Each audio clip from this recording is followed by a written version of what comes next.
Thanks for joining us for this edition of Teen Talk, a segment by teens and for teens through CPSB-TV. I'm Haley, and in this episode, we're talking about teens and COVID. Our special guest has been on the front lines of this fight against this virus for close to a year now. Dr. Manley Jordan is the Chief Medical Officer at Lake Charles Memorial Hospital. He's also a pulmonologist and critical care physician by trade, the very specialties charged with treating COVID patients in this pandemic. Welcome, Dr. Jordan, and thank you so much for being here with us today. Haley, thank you for having me. Yes, of course. We do want to point out that we are 8 feet apart for this recording, have had temperature checks, and are using sanitized equipment. Our masks are only off for the time of the recording to make our conversation easier to understand. Does that work for you, Dr. Jordan? Yes, ma'am. I really appreciate the focus on the continued mitigation measures that we know that work, so thank you. All right, yes, no problem. All right, let's start from last year in January. It's really unbelievable how much has changed because of a virus. Can you take us back to when your concerns started with news of the coronavirus? You know, unbelievable change is correct. It's hard to imagine a year ago. And it really started about a year ago when a novel coronavirus was detected by the Chinese in December. So let's talk about coronaviruses first. Coronaviruses are a family of viruses that have been living with us, and we call those the endemic coronaviruses, or we've been living with them since the 60s. And they're probably the most common cause of the common cold. So coronavirus is not new to us as far as causing disease. What was new about this virus is a couple things. It was new in its genetic makeup, and the Chinese did a good job in identifying that it was a different genetic makeup, which meant that humans didn't have any immunity to it. Also, the fact that it was so easily transmitted was another factor. It was a lot more transmissible than typical coronaviruses. And also that it did bind to areas that typical coronaviruses don't bind. But coronaviruses that cause a common cold typically bind to the upper respiratory tract, the nose and the back of the throat. But this one also bound to receptors in the lungs, and it caused a more severe illness that caused quite a bit of mortality. So we first learned about this in January, and I remember talking to the management team about it in January, and then obviously the first case report was reported in Washington State, third week in January, and then there was an outbreak in a nursing home in Washington, and obviously we knew that we were headed toward more problematic times. So we started talking about it literally about a year ago, Haley. When did we begin seeing COVID in Southwest Louisiana? You know, I think in retrospect, COVID was with us before we recognized it. Our first case that we diagnosed in the community was the first week of March 2020. Okay. And then about 6 or 7 days after that was our first hospitalization. So really things started to happen clinically in the hospital the second week of March 2020. So it was picking up pretty quickly. Yes, and you know, obviously in Louisiana, the hotbed was New Orleans with Mardi Gras was a super spreader event. Okay. And that we knew it was headed our way eventually, but we really saw hospitalizations pick up significantly beginning in mid-March. Okay. And we had our initial peak in Southwest Louisiana the 4th week of April. And then it fell back off, and then to increase again in July. So we're in the middle of our third spike. But it really started in March of 2020. Haley. March. All right. Thank you. In the early weeks of the virus, we mainly heard about older people getting it, but now we're hearing more and more teens and young people contracting it. Why is that? You know, I think it was always in the teen population, but if you recall, and again, this is a lot of the frustration that we're hearing about, is the science has evolved. We are continuing to learn. And early on, the CDC focused testing on a couple different populations. Those people that had traveled to areas that had known cases, and also patients with symptoms, primarily lower respiratory tract symptoms, cough, fever, shortness of breath, that had high risk factors for poor outcomes. We do know that the virus's mortality is greatest in the elderly population that has underlying comorbid diseases.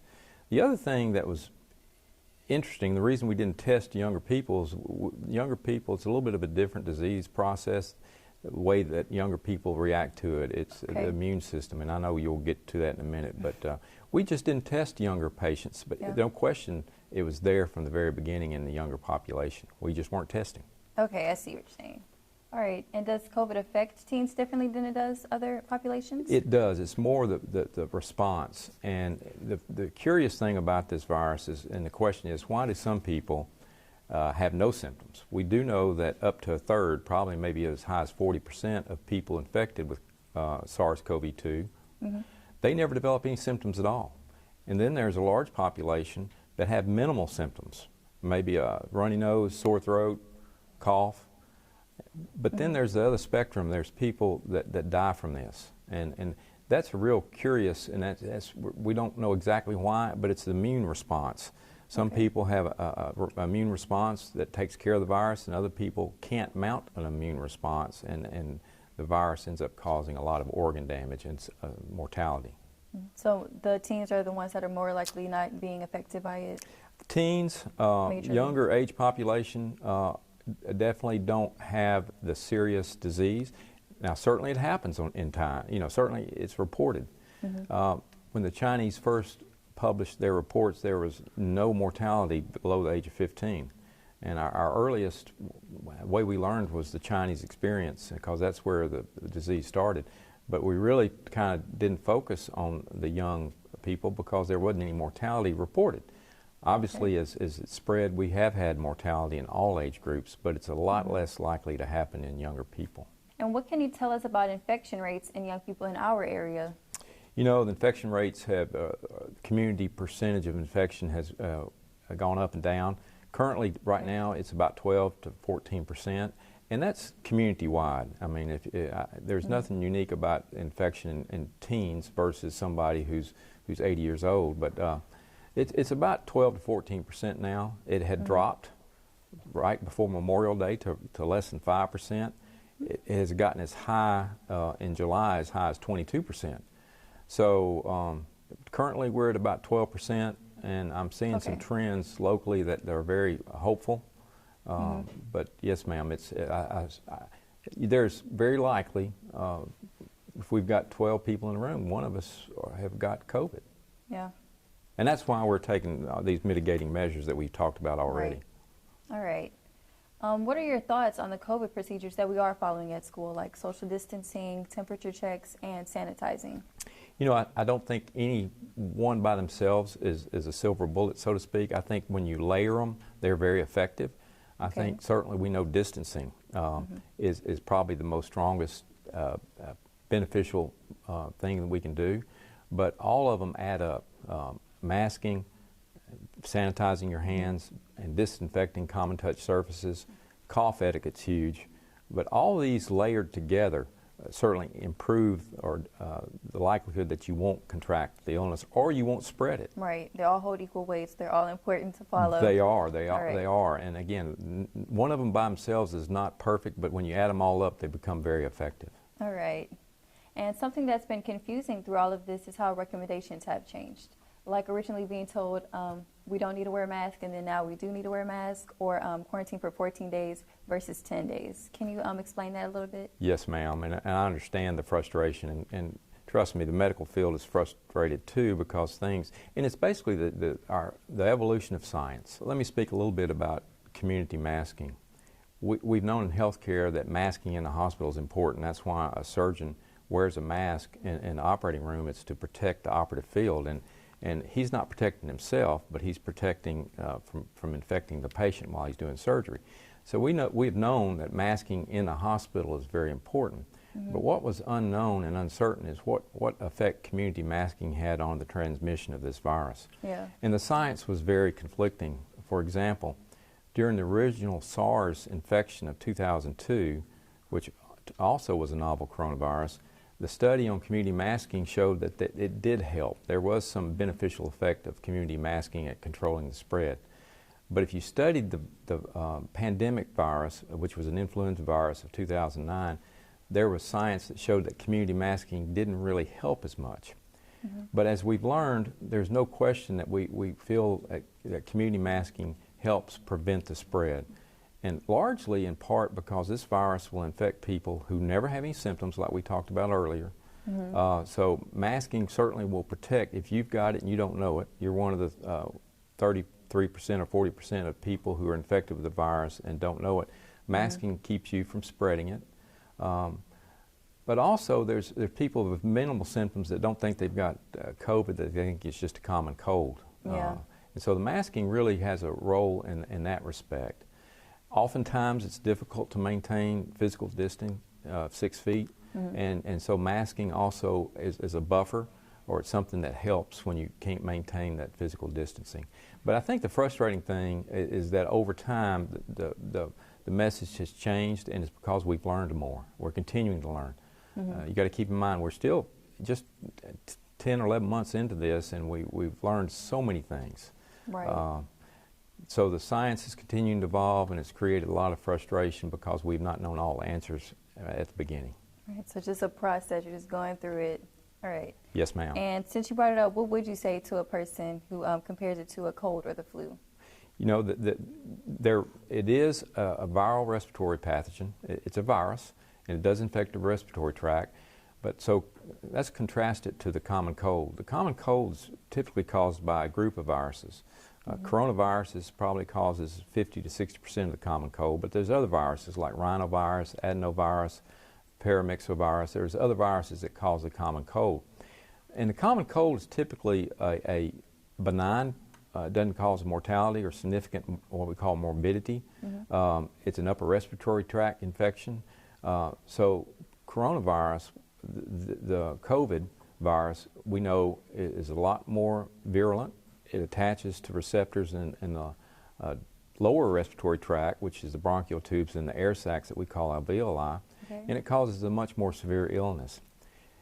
Influenza, and we've talked a lot about contrasting COVID with influenza. Influenza 2 is a single virus.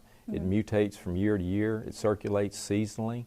The big thing about influenza is the incubation time is a lot shorter, of only a couple of days, where the incubation time for SARS-CoV-2 is up to 6 days.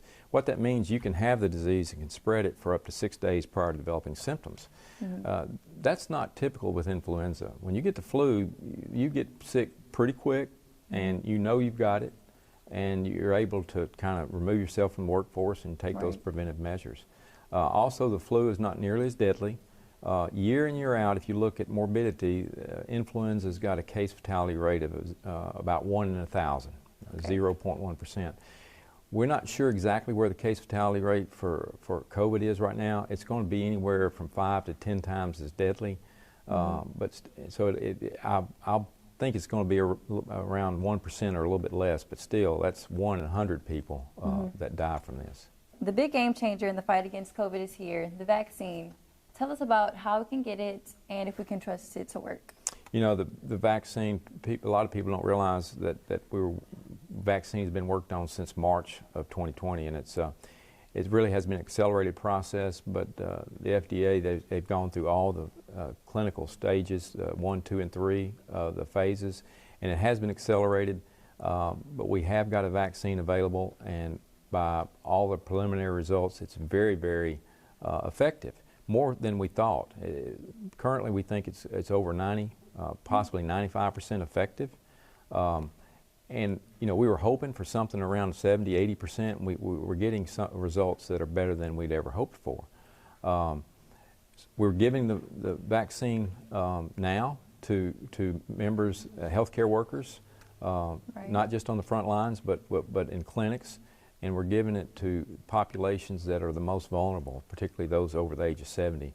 And I know the governor is encouraging us to give it to those 65 with comorbid. So we are giving the vaccine out as quick as we get it. At Memorial, we've given out over 1,000 vaccinations, and we're ramping up to give more on a daily basis. So I'm very hopeful. When do you think teens can get the vaccine? You know, I think based on production, and I would say in the next 2 to 3 months, it'll be widely available to everybody. And I think that's going to be the important thing to getting us back to what we used to view as normal. Right. All right. And at what point do you think restaurants and movie theaters will be able to fully reopen and masks won't be needed anymore? You know, I'm ready to get back to normal. It's hard to believe. It seems like it's been more than a year that we've been in the middle of this pandemic. But I think it all depends on the public's acceptance of getting vaccinated. That is a huge part of getting us to what's called herd immunity, and herd immunity will be important. But I think on our current trajectory, if I think the fall, early part of the fall, I think September, maybe even as early as late August, I think September when school starts again, we'll be living in a different world. And it all depends on how quickly people get vaccinated, because I really truly think that vaccination is going to end this world that we're living in sooner rather than later. I'm ready to get back to normal too. All of us are. Right. And overall, how have you seen COVID change the way you and other people in healthcare do your job? No question, throughout the world, it's been an emotional experience. Taking care of people who are sick is hard enough in a normal world. I mean, it's. But when you overlay an illness like COVID, and now you're putting yourself at jeopardy, and even though we take a lot of precautions, there's an emotional component. And also, we've lost so many people. That too is emotionally draining. So it's been a very emotional experience for all of us in healthcare. For everybody in the country, it's been emotional. I don't think I think we all know somebody who's been affected one way or the other with COVID. So it's been emotionally draining, but I will tell you, the community, the outpouring of support from the community has just been incredible. It's sustained us, and we were very appreciative of that. I appreciate y'all and everything that y'all do. It's amazing. If a teen were watching today and were only to have one takeaway from all of this, what would be most important to you to communicate? Hope. I think there's no question there's light at the end of the tunnel, and I think we will get back to that world that you ask about, when we can go to church, to sporting events, to restaurants. You can get together with your friends and not be worried about this. So I think the takeaway is hope, and the hope is coming. I think we've got a lot more tools to fight COVID now. The monoclonal antibody is huge because it's really the first outpatient therapy that we've got to treat people who are COVID. But the vaccine, there's hope, and there's light at the end of the tunnel, and we're a lot closer today than we were yesterday. So I think the takeaway is hope. On behalf of CPSB-TV, I want to say thank you, and to all the healthcare workers who have given of yourselves to keep our community healthy in this trying time. Thank you, Haley. I really appreciate you having me. We appreciate you for watching this edition of Teen Talk. We'll see you next time.